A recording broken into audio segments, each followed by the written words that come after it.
তোমাদের মতন ভবিষ্যৎ যেই দেশে থাকে সেই দেশকে এত টেনশন করতে না, সেই দেশকে এত চিন্তা করতে না, শুধু দরকার ডিসিপ্লিন।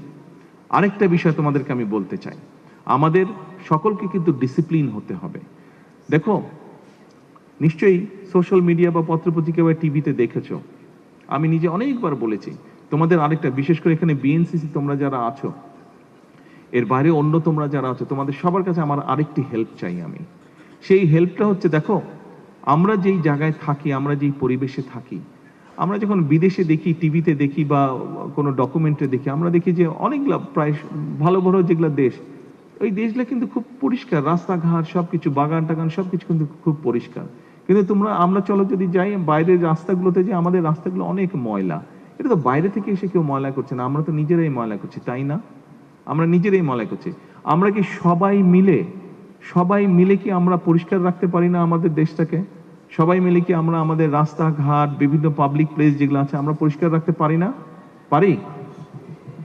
তোমরা কি এই হেল্পটা আমাকে করবে? হ্যাঁ, তাহলে আমরা এখন থেকে সবাই মিলে একটা কাজ করার চেষ্টা করব। আমাদের আশেপাশে কেউ যদি কোনো পাবলিক প্লেসে ময়লা ফেলে, জায়গাটা ময়লা হয়, আমরা পরিষ্কার করব ওটা যতটুকু সম্ভব, এবং যে ফেলছে তাকে আমরা বলবো এই কাজটা করা অন্যায়, তাকে আমরা লজ্জা দিব যে এই পাবলিক প্লেসে ময়লা ফেলতে হয় না, সেটা কাগজ হোক, খাবার দাবার হোক, যেটাই হোক, আমরা তাকে লজ্জা দিব যে এইখানে ময়লা ফেলে যায় না, ময়লা ফেলতে হয় না। আমরা সবাই একটা সুন্দর বাংলাদেশ চাই, কিন্তু আমরা যদি চেষ্টাই না করি, কেমন করে বাংলাদেশ সুন্দর হবে? কারণ চেষ্টা তো তোমাদেরকে করতে হবে। আমাদের কিন্তু মোটামুটি দিন শেষ হয়ে যাচ্ছে, আমার 60 বছর বয়স হয়ে গেছে, দিন শেষ হয়ে যাচ্ছে। সময় এখন তোমাদের, সামনে ভবিষ্যৎ তোমাদের, দেশটা গড়ে তুলতে হবে তোমাদেরকে। আমরা হয়তো চেষ্টা করতে পারি, শুরু করে দিয়ে যেতে পারি, কিন্তু এটাকে চালিয়ে নিতে হবে তোমাদের। কাজেই দেশটাকে যদি পরিষ্কার করতে হয়, আমরা যদি শুধু বলে থাকি সিটি কর্পোরেশন পরিষ্কার করবে, পৌরসভা পরিষ্কার করবে, দেখো তুমি যদি নিজের বাড়ির কথাও চিন্তা করো, তুমি যেই ঘরটাতে থাকো, ওই ঘরটাতে বাসার সবাই এসে যদি ময়লা করে, তুমি তাহলে কতবার পরিষ্কার করবে? তুমি কি প্রতিবার পরিষ্কার করতে পারবে? পারবে না। কিন্তু সবাই মিলে যদি পুরো ঘরের সবগুলো ঘর যদি আমরা পরিষ্কার রাখি, তাহলে তো বাসাটা পরিষ্কার থাকছে, তাই না? ঠিক দেশটাও এরকম, দেশটা আমাদের যেহেতু সবার, আমাদের সবাইকে মিলে পরিষ্কার রাখতে হবে।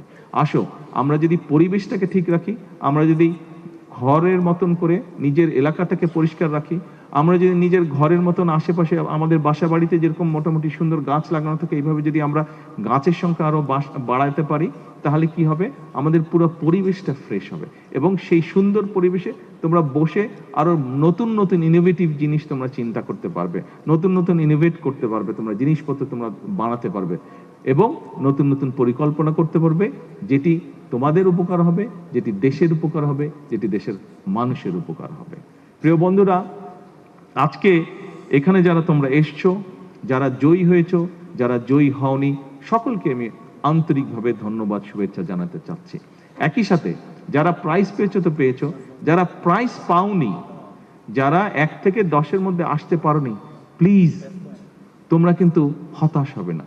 প্লিজ তোমরা তোমাদের সেই উদ্যম কিন্তু ছেড়ে দিলে চলবে না, বসে গেলে চলবে না। তোমাদেরকে নেক্সট ইয়ারের জন্য তোমাদেরকে আবার উদ্যমী হতে হবে, নেক্সট ইয়ারের জন্য তোমাদেরকে আবার তৈরি হতে হবে। পারবে?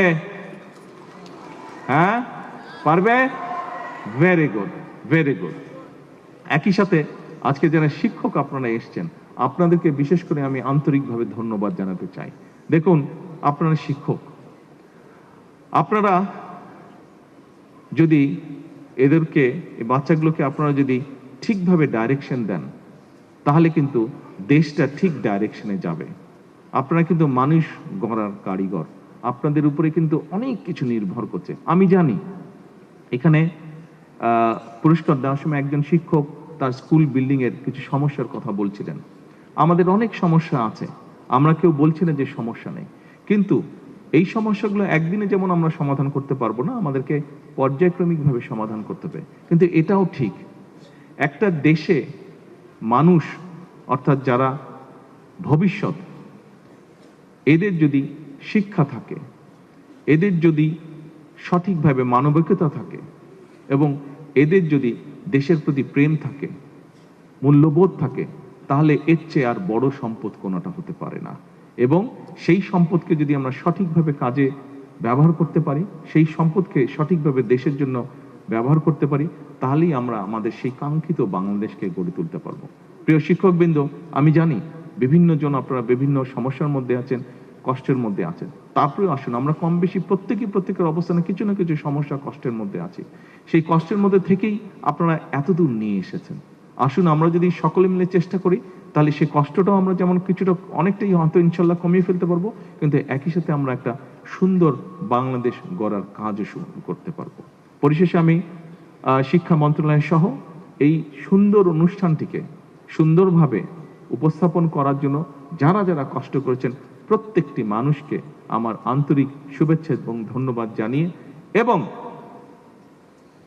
ফিউচার বাংলাদেশের একটি শক্তিশালী ফিউচার, এই প্রত্যাশা ব্যক্ত করে আমার বক্তব্য শেষ করছি। আল্লাহ হাফেজ। বাংলাদেশ জিন্দাবাদ।